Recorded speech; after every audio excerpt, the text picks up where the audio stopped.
Assalamu alaikum wa rahmatullah wa marhaba bilga al-muslimin.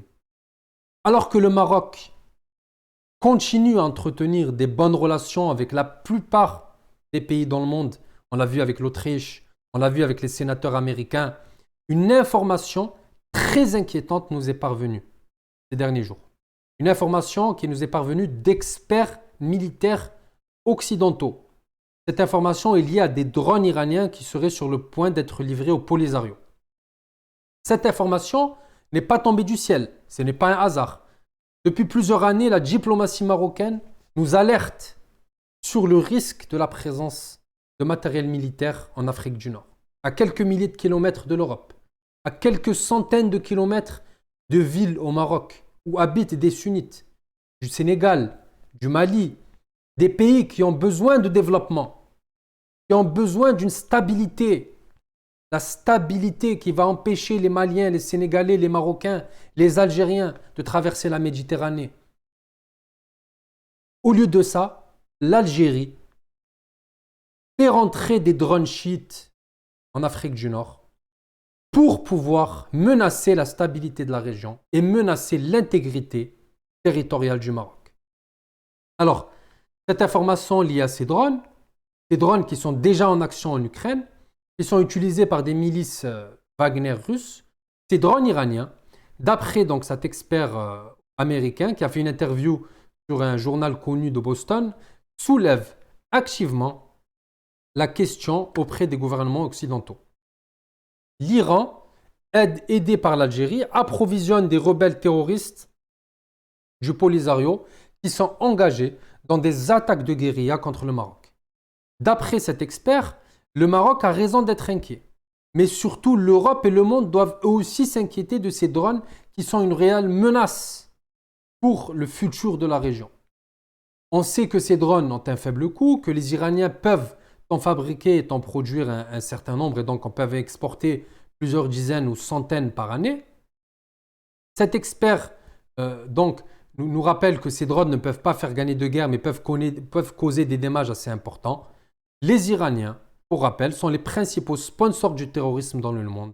Et depuis peu, ils ont décidé de s'exporter au Sahel, en Afrique. Et cela donc peut leur renforcer leur capacité de nuire à l'équilibre mondial. Pendant ce temps, donc, le Maroc continue à maintenir une paix autour de ses frontières. On a vu le chancelier autrichien avec la visite au Maroc. On parlait de collaboration, coopération liée à l'immigration, liée à la sécurité, liée à l'humanitaire. Donc le Maroc qui fait face à des centaines de subsahariens, tout comme la Tunisie, le Maroc est face à des défis. Donc le Maroc a besoin d'alliés, d'alliances pour surmonter des défis. On n'y arrivera pas seul. Donc la stabilité pour le Royaume du Maroc, tout comme tous les pays africains, est un sujet vital. Et que ce soit pour les gouvernements, mais surtout pour les populations. En tant que Marocains, en tant que musulmans, nous n'avons pas intérêt à ce que les Iraniens s'établissent à nos frontières.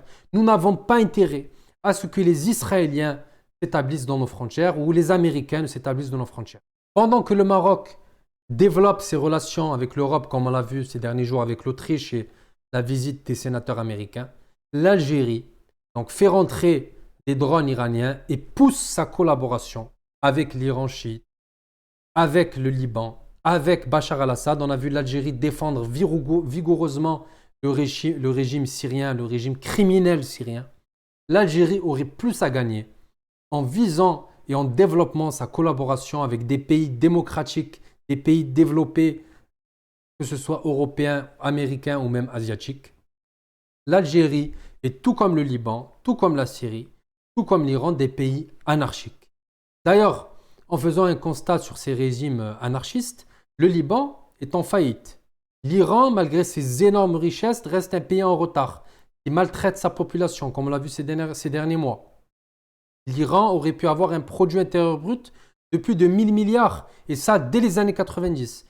Mais les dirigeants iraniens, tout comme les dirigeants algériens, ont décidé de créer le désordre en refusant de collaborer, de coopérer avec les autres pays du monde. En tant que musulmans, nous devons condamner tous les agissements, toutes les manipulations que mènent ces régimes contre les régions arabes musulmanes. Cela pousse à toujours plus de désordre et toujours plus de chaos. Le Maroc n'est pas un ennemi de l'Algérie. Les musulmans marocains ne sont pas l'ennemi de l'Algérie. Je le répète encore une fois. La diplomatie marocaine n'est pas hostile et n'a jamais été hostile aux intérêts algériens.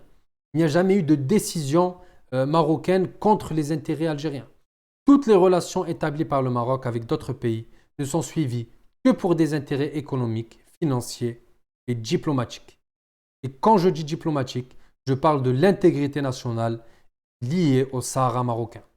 En tant que musulmans, nous devons être contre la présence chiite ou même israélienne sur le sol marocain ou algérien ou même au Sahel. En tant que Marocains, en tant qu'Algériens et en tant que musulmans, nous devons être pour le développement de l'Algérie, pour le développement du Maroc et de la région. Nous ne devons pas promouvoir l'instabilité, le séparatisme, le terrorisme et l'anarchie dans les pays voisins. Nous avons le droit de collaborer et de développer et d'avoir nos propres relations et nos propres avis sur divers sujets, à condition de respecter l'intégrité territoriale des autres pays, la sécurité des pays voisins, ainsi que le respect de nos religions et de nos coutumes.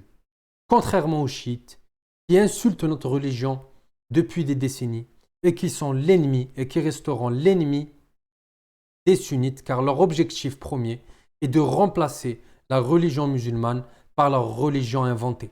Barakallahu fikum. J'espère que cette vidéo vous aura plu. J'espère que je n'ai pas été trop brouillon. N'hésitez pas à vous abonner, à liker et à partager. Ça me fait énormément plaisir. Shukran wa salam alaikum wa rahmatullahi.